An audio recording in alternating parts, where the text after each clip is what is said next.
13th floor.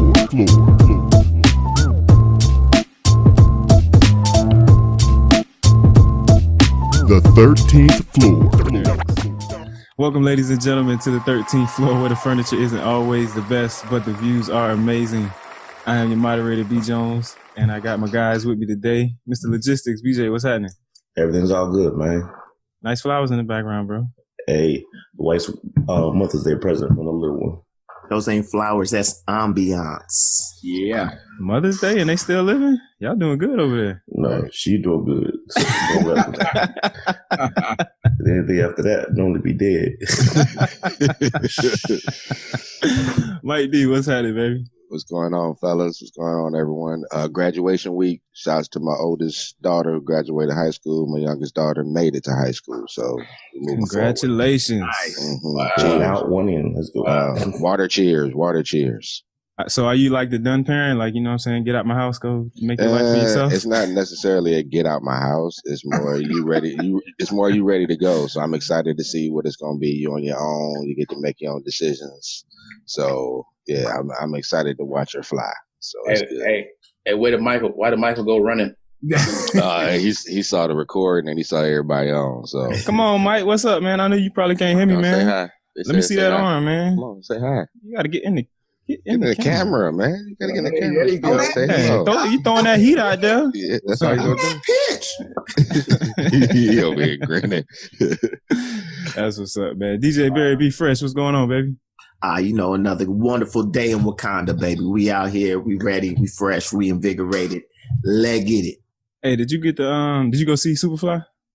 I didn't see it yet. I'm definitely excited to go see it, but no, I haven't had the opportunity. I'm normally not a go to the movie guy. Like, that's just not my normal MO. I need to be more like Art, and I always idolize the fact that Art, ever since I've known him, has absolutely zero problems heading to the theater by himself and enjoying, a flick or two. And I need to get more on my Dean and do that myself. So not yet, but soon come. Soon come. Speaking of Faison, what's going on, sir? What's going on, everybody? Man, life's going on. It's been good though. It's been a good week. That Michael Myers doll is creepy, man. I'm just letting you know. Where's the mic? Oh. It's not Halloween yet, man. Not Halloween yet. Halloween every day for Art. Every day. Oh, wow. And last but not least, our honorable Coach K. What's happening, baby? Man, what's going on? I'm happy to see everybody this morning. Just, man, living life, man. Living life. Smiling faces. You look good today. On the upside of the roller coaster right now. On the upside? Yeah. You had an event a few days ago, man. How was it? Oh, man, I think it was great, man. You guys know me. I'm my hardest critic. So, That's I know every little thing that I would have done differently. But so far, the feedback's been great. The people say they want more. So we're going to give them more when the chance. Give the people what they want. You got to give the people what they want. And listen, man, look, this thing is so powerful, fellas. Like, and not just my speaking and all that stuff, but like even what we do on a weekly basis. So I spoke to a friend of mine I hadn't spoke to in a few months. And, I can't really call him a white guy, but he's white, Native American. He called me and he was like, hey, man, I just want to thank you, for what you're doing. And I was like, what are you talking about, dude? He was like, man, I see all the stuff you're doing on the internet, man. I see Fledgeology. I see the 13th floor. He's like, I watch every week.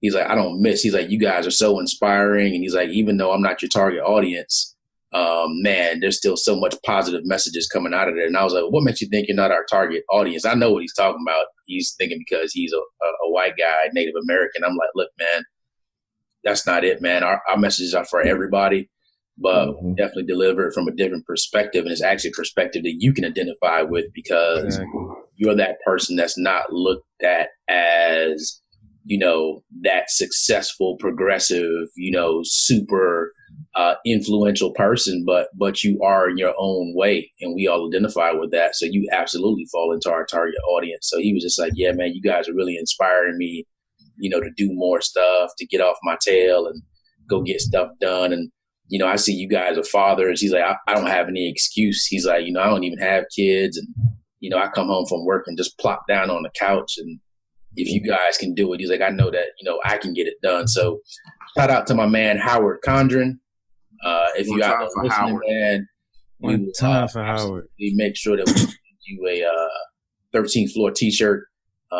Just let us know that you have heard this episode. There it is. Fellas, I want to do a quick update, man. Mike, we're going to need your help, man. You're going to have to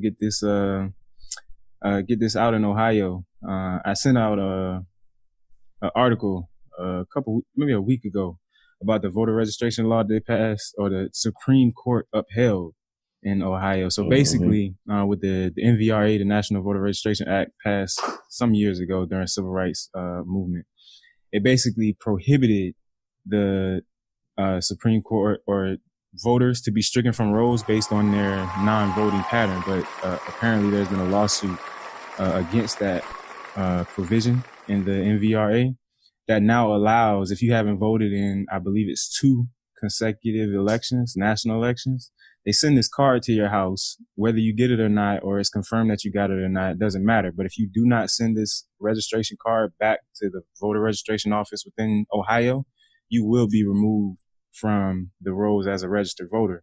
And it's going to impact a lot of our community, I believe. Disenfranchised community. And it's systemic. And so these are some of the things we alluded to, not necessarily a part of the Constitution, Mike, but the things that we need to be aware of, because if we can be a part of that influence to influence that change, you don't have these unfair provisions being added, because they're definitely trying to justify it and pull the wool over your head. But with this election being as important, if not more, than the last one, the last thing we need is for our people, or our voters in general, to be stricken from the rolls so that they can control that, I think, the Rust Belt as it was called. And this same provision is going to come up within like 6 or 7 other states they're talking about. So it's really big, because this is setting precedent. So if you're not sure whether you're registered to vote, I know you see all the signs going up now because the midterms are coming. Please go to your voter registration websites, or go to the libraries, wherever you need to go to get registered, so that you're able to participate in this year's election, because that's the last thing we want to have happen. Carol, you look like you ready to say something. Ooh, Carol? Oh man, I just hear my little velociraptor making his way this direction. Ain't that the truth? Asher, what's up, man? Bring him on. He hasn't made it to the room yet, but I hear him. Easy. It's interesting that you mentioned that for Ohio. So, like, I've been involved with Ohio politics since I came back from the U in 98. So about 2000, I started getting involved in it. And it is an interesting, basically. Yeah, that's a great word, BJ. So it's those that are actually in the crowd, and it's those that are participants in the circus. So once you get within that 3-ring part, it's not about any type of platform. It's not about any type of party. It's about, all right, well, how much money can I make for knocking on these doors? How much can I actually say that I knocked on your door and got your registration, but I kind of forged your signature and then I'm keeping moving? It's wild. To a point where I can almost bet somebody is trying to figure out a way to get some type of grant, some type of money in order to go door knocking to make sure that people know about that law change.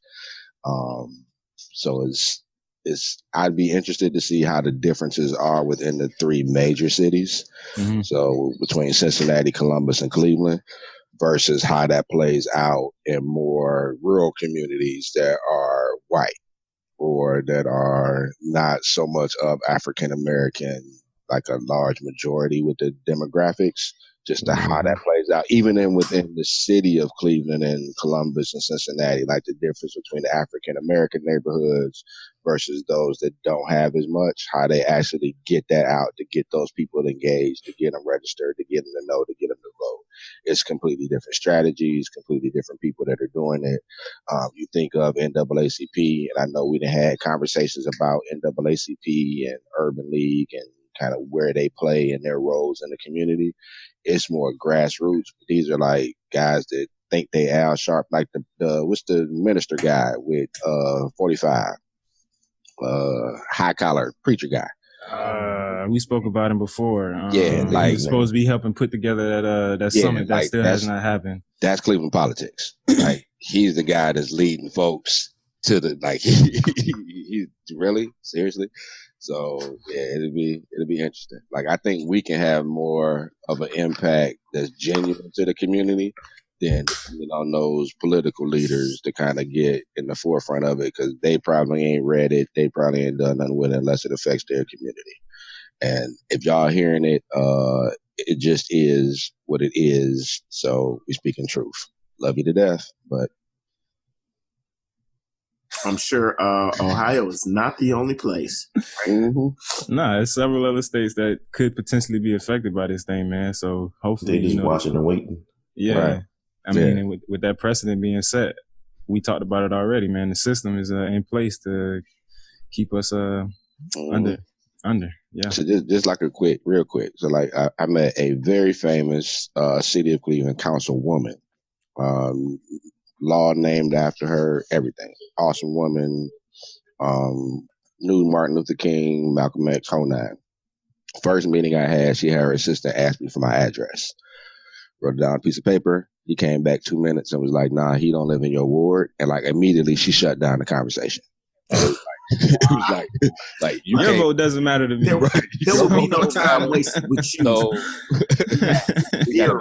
we got about 5 minutes on my and I'm out of here. Okay. Wow. Appreciate it, Councilwoman. Appreciate it. Wow. And literally she like closed her eyes, sat down in her chair, and that was it. I was like, I'm going to sleep. You want to keep talking to me? You can talk to me while I'm asleep. But other than that, can't help you. Wow. Politics, baby. Politics. So, Mike, I want to stay with you, man. I want to get into a topic that we mentioned a little bit when Jamal was on. He spoke about post-traumatic sports disorder and how he kind of suffered from that. But post-traumatic disorders are more common amongst our group, and it doesn't just happen with sports. Me and Carol talked about it and found several other areas that you might find this in, whether it be graduating college. I think Fresh mentioned as an example, post-traumatic disorder in the workplace with accomplishments, or even in your marriage, or if you're recently divorced. But I know, Mike, you probably had a bout with it from the sports scene, from your leaving Cleveland. I think before we even get into that, I think we have to talk about the common misconception of when you hear people talk about post-traumatic stress disorder, they automatically connect that to the military. And people that have served, people that have been in war and combat, not realizing that, hey, there are many different forms, as you just stated, of post-traumatic stress disorder. Just that phrase itself, post-traumatic stress disorder, applies to pretty much everything that we're going to talk about.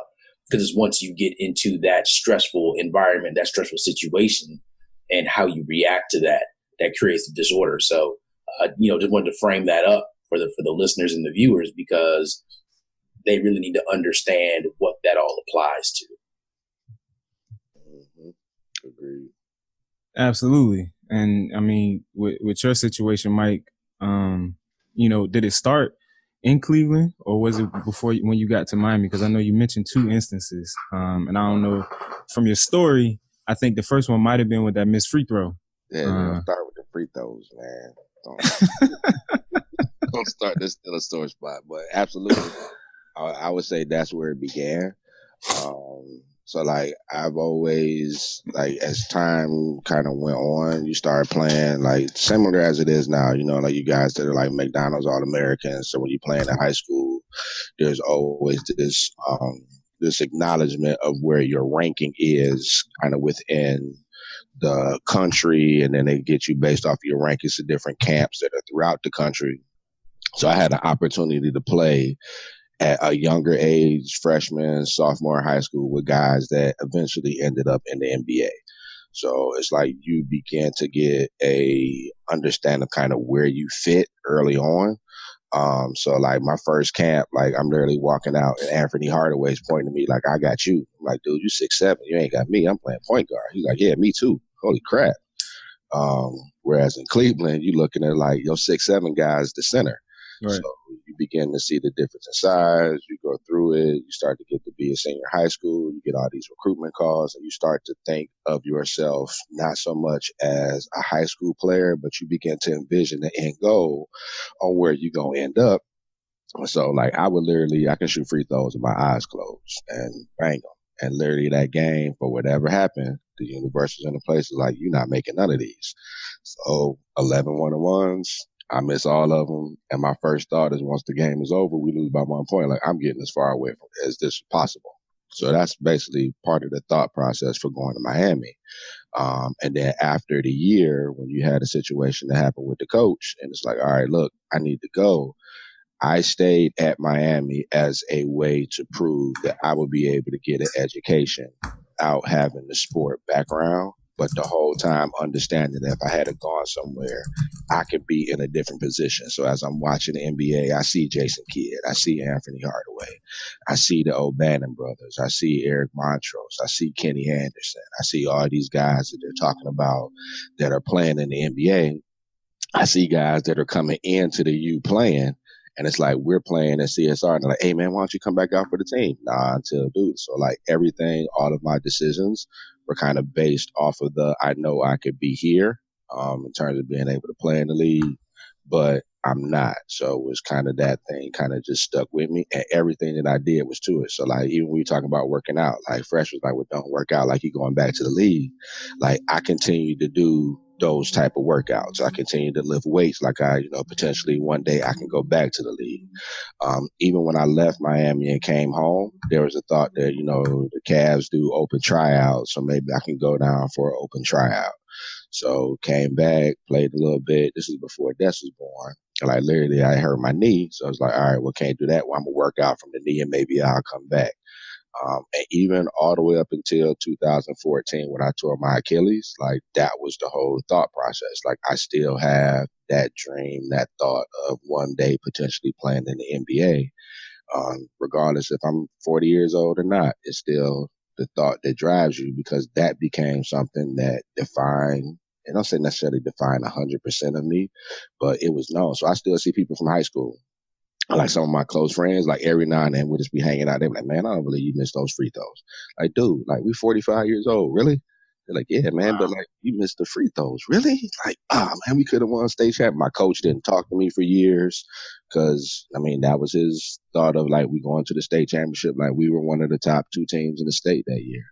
And even people that see me, they'll introduce me like Mike was a star high school basketball player. And now that kind of has changed, and even so much that it affected how I raised Michael.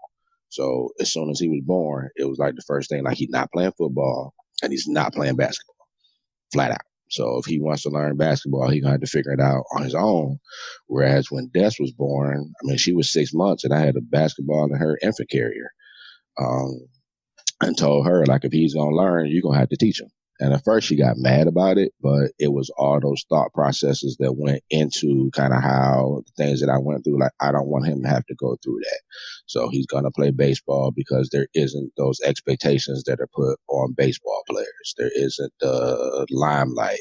There isn't the scandals. There isn't the girls don't go to baseball games. They know who the basketball players are. They know who the football players are. So you got Friday Night Lights, that's football. You got all the stuff that's crazy happening with everything with the All-Star games, that's basketball. But for baseball, they expect you to go to college, contracts are guaranteed, you all low-key, they look like regular everyday dudes. Whereas basketball, if you ain't 6'9", you pretty much stopping at your high Division I school unless you're just a superior athlete. So all of that in terms of going through those traumas, starting from the free throws, starting from the situation with Miami with coach, no names mentioned. Like all of that literally changed my whole vision, but it also put me on a path where I am now. So if I hadn't gone there, if I hadn't done that, I wouldn't have met Carol. I wouldn't have met everybody else. I wouldn't have been able to become who the bros are. I wouldn't have met my wife. Like it would have been a whole different thought process if I had chose to leave and do something else. So Brett, I'm sure you got some follow-up questions. Don't forget them. Write them down if you need to. But I think Mike did something that, unbeknownst to him, kind of creates maybe our insensitivity or maybe our lack of ability to recognize post-traumatic stress disorder, because he talked about the sports, he talked about the girls and the guys, and he said, oh, well, maybe baseball players, they don't have that kind of pressure, or, the girls don't have that type of pressure with what they're doing. And I think that's where we don't realize that the stress happens at their level, right? It might not be the same as what Mike went through.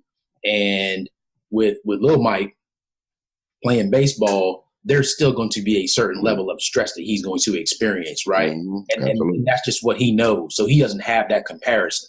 So the post-traumatic stress disorder can still develop within what he understands.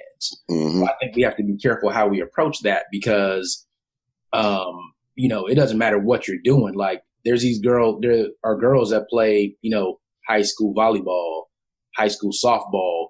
They get to college, they want to play volleyball or softball, and it's just a different mentality. It's just a different level of competition, right? And let's face it, that competition piece is what creates a lot of the stress of what other people are able to do that I'm not able to do, and that's even outside of the sports. So I think we got to make sure we open up, and all of us have kids, and we got to make sure that they understand that they still need to come talk to us about, I'm sorry, I just said talk twice, but they still need to be able to feel that we are open to hearing what they have to say, because if we set that comparison, now we're putting something else on top of what they're going through already. And we got to make sure that they know it is okay to come talk to us about what you're experiencing at your level. So that could be Destiny, that could be Michael, that could be any of us, it could be Taylor, Kaylin. Even at this point, if you think about it, Pop Warner League sports are getting so competitive, and there's so much pressure at this point for the kids to perform. And what's probably driving some of that is some of the stress disorder that the coaches are going through from what they were trying to do, right? Just the same way that you said, hey, I didn't even want him to play basketball. There are coaches out there that they didn't make it, and now they're trying to push these kids so hard to the point where they're going to make it, and creating something totally different as far as what that stress is on them. Absolutely. I was going to say also, stress is relative, right? That it's something that stresses me out is not going to necessarily stress, any of you guys out. And so it's that impact, and more importantly, how it resonates throughout your lifetime and what you do as far as who are you, relieving that stress with. What is your outlet? Because you wind up doing like Mike did, where it's like you're carrying these 11 free throws with you for life, instead of realizing, like we were talking about last week, everything that you do is for a reason. You are here. We are here on this podcast again, having this discussion because it's meant to be. And when you get in that space of acceptance and understanding that even in the times that you consider something, quote unquote, bad happen, that really that's that experience in providing you that new level of understanding in your life in order for you to, in a sense, level up and be able to have that understanding. But it's not necessarily for you to use it as a crutch or that's what I lean on by default as an excuse or reason as to why I'm not going to do something, or that I'm going to push, some sort of thought process on my child because of the trauma that I've been through, as opposed to just because you didn't enjoy it or had a bad experience with it. It doesn't mean that that's just the natural playing field of everything. And so it's about that understanding and acceptance, of being in the moment and enjoying and embracing, what's going on at all times. One thing that adds to that piece, Ian, is you're absolutely right. Especially if you're in a relationship with stress affects people in different ways. Especially when you got kids involved, you really have to understand that how you stress sets their expectation, their thought pattern of how they should react to situations. So, for example, something minor as somebody who's stressed out, I use a prime example. I have to deal with the kids all the time about not overreacting to when they're seeing lizards and bugs, because as soon as Gina sees one, it's like yelling, screaming through the house, running through the house, and like everything is going crazy. It's like it's on the glass, it's outside the door, and it's like panic mode, but it's not even near you. It can't get to you. And Madison has started to do that too. Mm-hmm. But the boys have learned now that it's like kind of walk them away, come get me, or go find and figure out how to take care of it, because they see that high stress level anxiety kicks in like that. And that's just a simple situation. We're not even talking about those things that are on the brain that they don't even know, but they see reactive situations about the job, about money, about relationship, about everything else that goes on, about school, about work, all these other things. People are always watching and seeing how you deal with things. And again, I'm not saying you have to put it on the front, but you have to know that you're setting the expectation, or you're setting a standard by which others, especially kids involved, will react as well. And we're not doing them justice by not giving the opportunity to see, okay, a different way to approach the situation, because that's all they know. And as they get older, they're going to do the same thing over again. It becomes a cycle. Yeah, it's the repetition of, just like you said, when they see every time any insignificant bug comes around, mommy's freaking out. That means that there must be something. Those bugs are like will kill you. Like there's absolutely no way that they won't take you out. And if you are pushing that like, it's just like you said, man. Like it's a centipede. You'd be all right. Yeah, like what are you doing? But I think we all get caught up in that, right? And it's hard to have that mind adjustment of, realizing, especially with fears, right, that you can't project those onto your children, and you have to do a better job of mentally calming yourself down in order, a thing like heights, to not push that fear onto your child, because there are plenty of people who enjoy heights and will do stuff up there, and it's okay that it's not your favorite, but there's no reason that you need to project that onto, your children. Mm-hmm. Yeah. So I want to back up from the fear conversation, because we know we covered that. Sure. So we were talking Asher about, said he wants to talk about it, so forget you. Yeah, Asher said he wants to talk about it. He said he's not afraid of anything other than the automatic hand dryers in the public restrooms.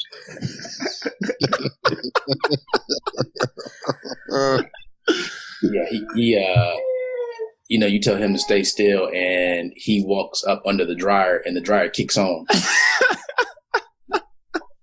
and he bolts. But getting back off of the fear and going back to the disorders. So yes, there are a lot of things that we set from our experiences and how we deal with the kids growing up. But I want to get to adults and things that we go through. So we don't realize how things impact us. So I know somebody mentioned, graduating college, right? So graduating college, it's just like when you move up to the next level of your sports competition, right? You might have been the brightest, smartest person in your school, and then you get to college, and all of a sudden now, oh man, there's a whole gang of smart kids here. that I ain't never seen or heard of. Right. It's just changed the game on you. Right. I'm used to being the one in class that when I talk, everybody turns and looks at me like, wow. Right. And now I'm sitting here talking and people just looking at me like, that was you just dumb. Right. You paying attention to what's right. Isn't there a saying? We did that in 10th grade. Isn't there an old saying that a high school A is a college C? Depending on what high school you at, yeah, I can believe that. Yeah, I've seen a couple of high school A's. And so it's not just that. I mean, you take it to the workplace, right? All of a sudden, you get a promotion or you get a new job, and you go from being, man, I was killing it at my last place of employment, or I was killing it in my current position, and now you just average. And some people don't know how to recover from that. I think there's a book that says what got you here won't get you there. right? I don't And believe that. you don't believe it? Nah, because I So, think there's some maturation and growth along the way. But if I'll take myself for an example, and maybe I might be an exception. I don't know. I don't want to give myself that much credit, but I like to believe that the monster that my job is creating inside of me has always been there. And it may have reared its head in certain instances when I was at CarMax or Target, or even when I was running buses with Coach. But I think the thing that got me to this position are the same things. There's some core things in there that are going to get me beyond it. I just have to remember to listen to myself, trust myself, learn along the way, but continue doing what I do best. Similar to what we got in that DISC assessment, in my opinion. Okay, but what you just said was you get there, you learn, you develop. If you don't acknowledge that you need to learn or develop, then you're going to have the same skill set. I think that's where ego comes into play, right? Mm-hmm. So some people get into a new situation and still feel like, oh, I am the smartest person I know. I'm the smartest person that everybody knows. And those people are the people that struggle because, one, you're not being treated like a superstar. Two, you're not really performing like a superstar. You're performing like anybody else. And if you're not really willing to accept the things that are going to help you develop, then all of a sudden now you're going through post-traumatic stress disorder, because you're probably going to jump from job to job, career to career, trying to find that success that you once had. And once enough people keep telling you that, no, you're not what you think you are, now all of a sudden you shut down, you become a shell of your former self because that confidence is gone. Yeah. Right? And it takes somebody to build that person back up. But it has to be the right situation, because you have to decide that you're going to want to get better and you're going to listen to what the people are telling you that's going to help you get better. That's the biggest hurdle though, right? I mean, I think all of us kind of deal with that in the workplace, or there might be one person in the workplace that falls into that situation. And it's kind of trying, how do you reach that person? You know what I'm saying? How do you find that in yourself? You know, like, well, and that's where kind of like I told at the speech I gave this week, the presentation I did this week, that was my thing. It's like, as a boss or as a leader, we are always expecting that our people are going to stretch themselves to learn that new thing, to get to that next level. But how often do we look inward and figure out how we're going to stretch ourselves as the leader or as the person in charge to reach and connect with that person, to be able to get them to that level, to that point of they're now accepting the feedback, they're now accepting the instruction we're giving them to get better. So it's a two-way street. And I don't know if we always look at that. And I think that's one of the main things that start you down that road in the workplace of you having some type of disorder, is that, you know, or that stress, is that there's that back and forth isn't there, because you as the boss or the leader, you end up feeling like, man, I can't develop anybody. I can't get these folks to perform. We're not delivering. And then now all of a sudden, now you started a cycle. mm. Right. And that's why I always tell people, look, as a supervisor, employee, boss, employee, however you want to term it, you're the person at the higher level. There needs to be a mutual benefit. Mm-hmm. Mm-hmm. Right. Because the people that you manage, they are as much showing you how to be a better manager and hoping that you will develop diverse set of skills on how to manage in the workplace. And then from the associate standpoint or the employee standpoint, they're depending on you to connect your goals and your desires with the overall goals and desires of the workplace. So it's a mutual thing. And if everybody doesn't subscribe to that mutualism, then you don't grow. And you end up with people at multiple levels that are going through something that may not know how to deal with it. Well, those are the organizations that have high turnover because folks continually going somewhere else. The leader, supervisor, boss isn't clear on what they're looking for when they hire folks. So you hire somebody that doesn't quite get the job and they either firing or they quitting. And those people with high potential, high aspirations, they don't see growth, so they leave. Yep. And just like we were talking about with the kids and sports and whatever they're going through, the key is creating that safe environment. Mm-hmm. Right? We need to feel safe. Like I can come to you and talk about my concerns. I can talk to you about what I think my weaknesses are and not feel like I'm being judged or treated differently because of it. Mm-hmm. It works the same way for the kids as it does for the people in your workplace. Because if they can't come talk to you, then that's just going to fester. And it's going to grow into disengagement and other things that's just not productive for anybody. And you see that in like coaches. I won't necessarily say in some cases for professional sports, but a lot in specifically college sports. So you think about college football, you think about college basketball, even now that you watch like the College World Series, like those coaches that are able to have conversations with their players, it's almost like your high school when you go back and you go see certain teachers. It's like they continually have those players that have gone on to do other things. They have gone on to start their own business. They've gone on to be successful in their careers. They've also gone on to do things in professional sports, but they all come back and you can see that there's that conversation because they say, I talk to them daily. I talk to them about advice. Because they made it bigger than the sport, Right. Like that's what you have to do. Yeah, in the job, in the relationship, at home, you got to make it bigger than just that one situation. So, Mike, when you talk about how you didn't want to pass that same anxiety and pressure on to little Mike and even Dez, I mean, maybe you gave some of it to Dez because you were still in that, I guess the sort of stage where she had the basketball in her crib as soon as she was, born or whatnot, but you still were able to provide her, I guess, with the right tutelage to be able to handle that pressure. So if she wanted to play basketball, she could. If she didn't, she didn't. You never tried to live your dream through her. And I think it takes a special type of, whether it be an employer or a special type of person in a relationship or whatever, to not want to project your wants or how you want to live your life onto that other person.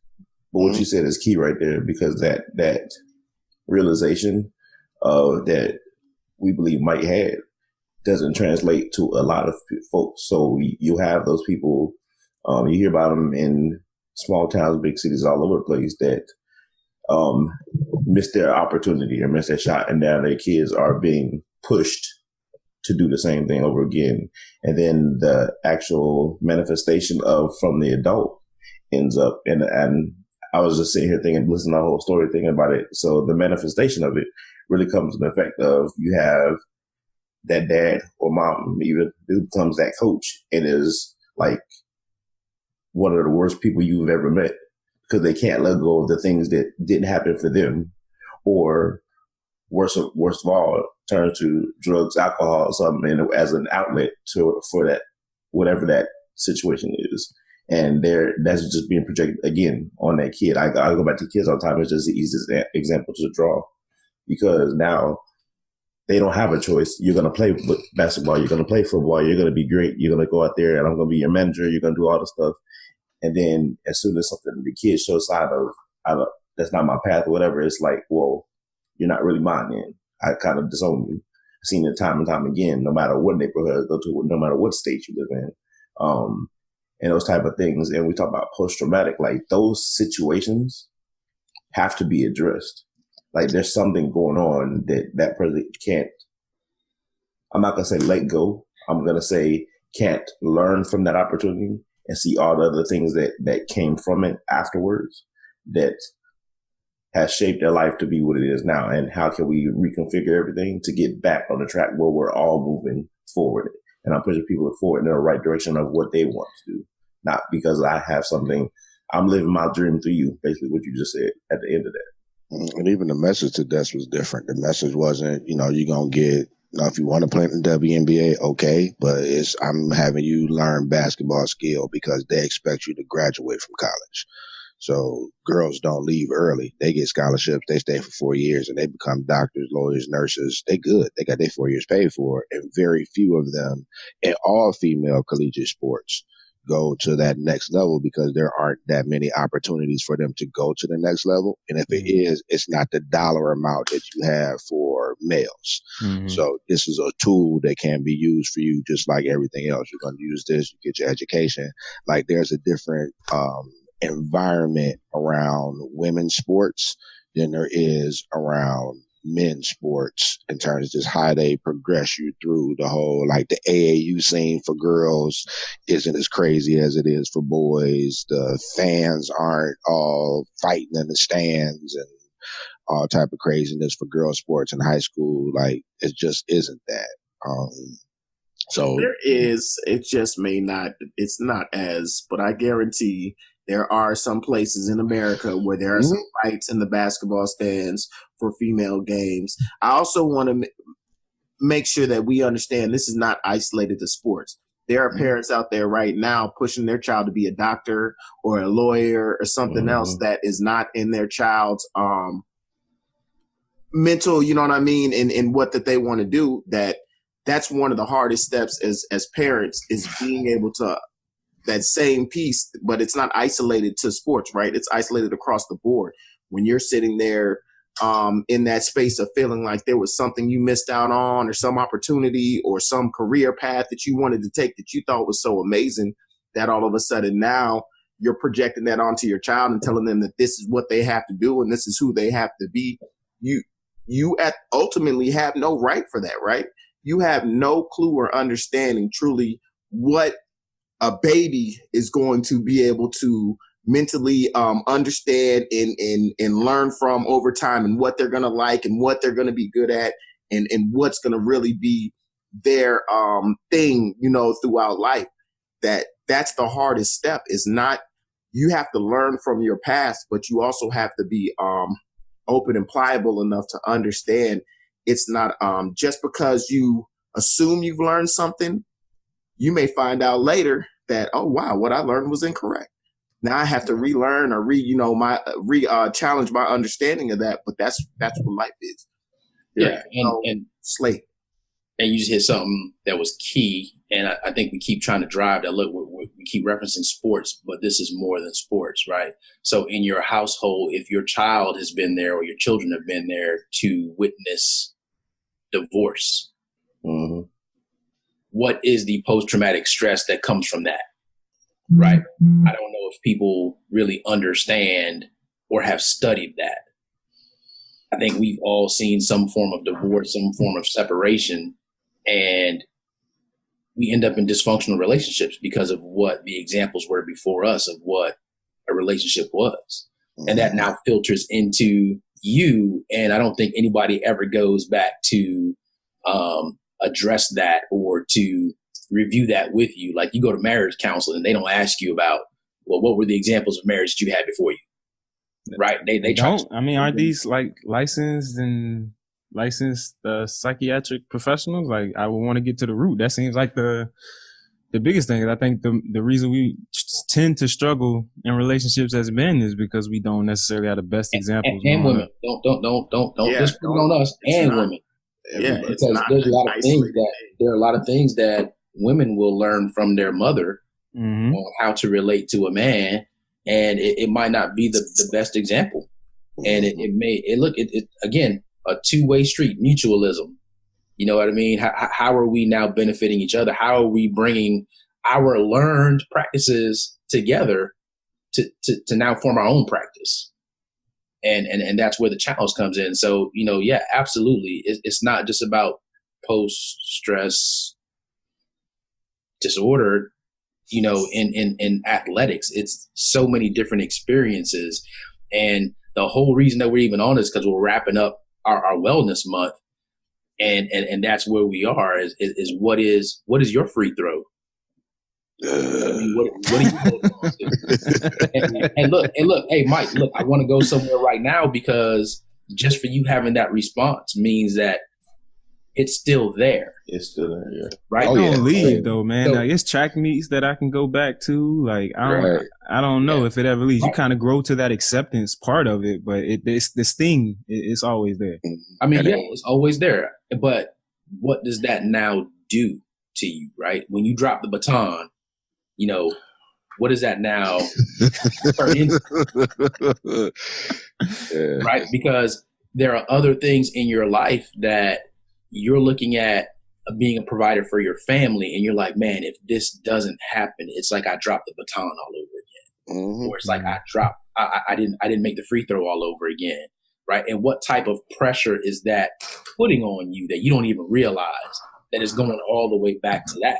So, Mike, I got to ask you, what does it take for you to free yourself from missing the free throws? Literally, I went through literally maybe about a 4 or 5 year period where after that, once I stopped back, like literally, I had to make those free throws.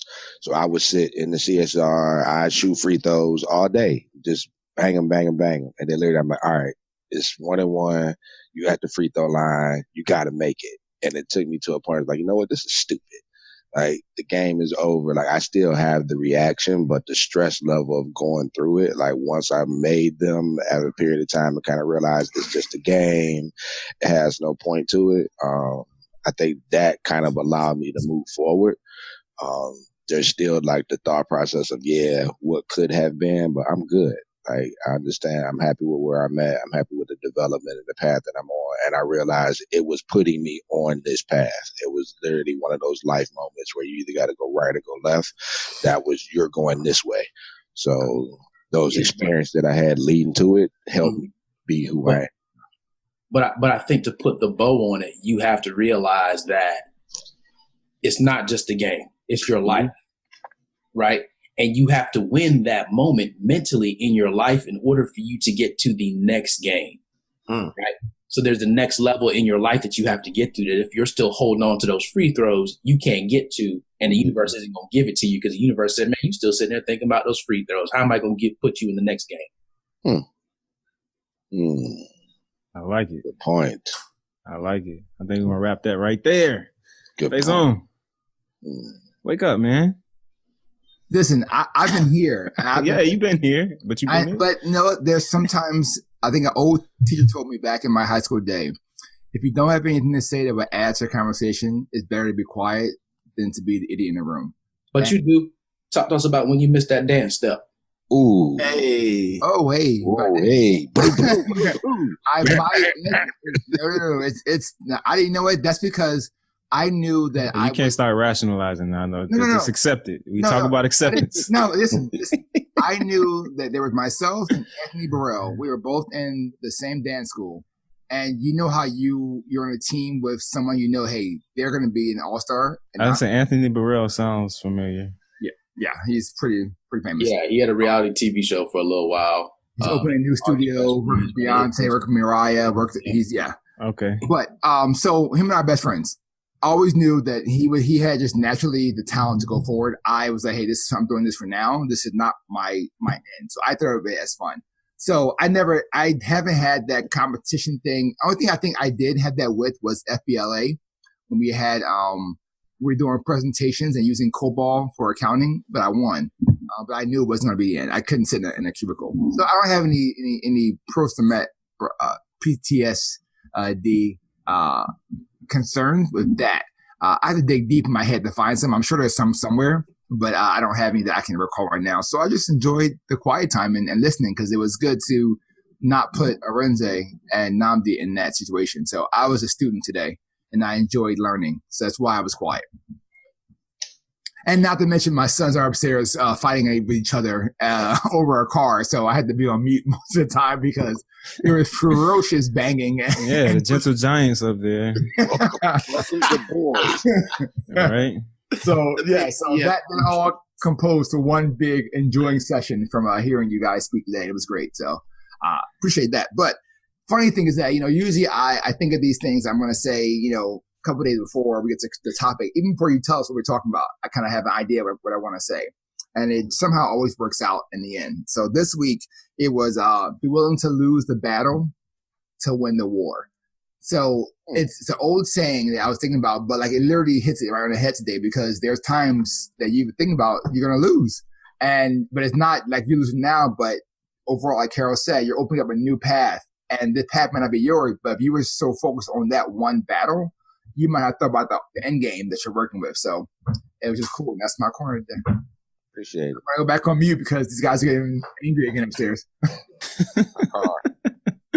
That's easy. Interesting because those boys are big, man. When they get 9, Man, 10, you need to put them in some dance classes so they can be light on their feet. right? Yeah, definitely. It's gonna be some furniture moving, boy. That's DJ awesome. Barry B. Fresh, man. Our Entrepreneur Ninja. What you got for us this week? We are going to stay in line with ultimately change management, right? So as a business, what happens a lot of times is people are limited and not okay with accepting that they need to change certain aspects or pieces in order to have the success that they want in their business. And as an owner, as an entrepreneur, anything that you are, when you are inside of your business, if you are finding things are not successful, it is hard to get on the mindset and understanding of getting outside yourself. Well, I mean, I've got the best food in here. I've got our food is the best. We're this, that we're that. You have to get out of the mindset of being yourself and understand if everything was really that great, then you wouldn't be even having this initial conversation at all, because everything would be great. Being able to keep your third eye open and understand that's in business, it is okay and acceptable to have to reorganize, re-challenge yourself in order to re-execute on a better or higher level. That's exactly what you need to do. So always make sure you're taking that evaluation of what's going on. Understand that what you think may be the best way, there is potentially a better way to do it.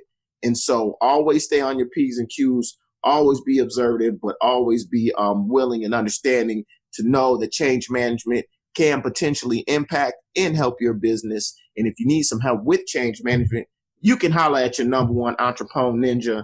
We do that too at Acuitive. I'm more than just a DJ. I'm more than a motivator. I'm all of that. I don't know. I couldn't finish it off great, but y'all know what I mean. Fresher Biz, we here. The only one. Entrepreneur Ninjas. Ladies and gentlemen, remember you can get this podcast wherever you listen to your podcasts: Apple, iTunes, Google Play, SoundCloud. Catch the videos on Vimeo, YouTube, Facebook. My man Fresh is major with the Instagrams and the social media posting. And then get connected with us on social media at 13th Floor, please. You can also make sure you hit us in the comments, man. Like our biggest fan, what's his name again, Carol? I don't want to. Condren. Howard. Condren. Yeah. Howard. Big shout out, Howard. Hit us in the comments, man. Don't be afraid. We don't bite too hard. Yeah, I'm biting Howard. Coach K, man, how you gonna wrap us? For one, you definitely don't want to bite Howard. That's not right. Listen, man, if anything ever happens in the world and stuff is just pandemonium, like if they ever have the purge, I'm going to Howard's house. Oh yeah? Yes. Oh, he's that guy. Yes, he's that guy. I'm just playing, bro. It's all jokes. Yeah, to wrap this up, look, I don't know what your stress is, but what I will tell you is that there is somebody that has gone through what you are going through or what you went through. And the person that you were when whatever stress occurred is not the person that you are now. Don't let what that stress was define who you are now and who you will be in the future. Find yourself a community, a group that you can share your experiences with and learn that, hey, the 13th floor. We go through, they're normal. They're just normalized stuff that everybody goes through. And what determines your future mindset is how you deal with it, how you respond. You don't have to be trapped in that divorce. You don't have to be trapped in that dismissal from school. You don't have to be trapped in that sporting event that maybe it was your fault you lost that game. There is something else out there for you, and realize that the person that you are now is not the person you were then, and it's not the person that you will be if you claim that victory and get to the next level. There it is. Claim that victory, baby. We are out of here on the 13th floor where the furniture is always the best, but the views are amazing. Ooh, till it hurts. Luke Cage dab. Yo, my daughter dabs for everything now. She even sad dab all day. The 13th floor.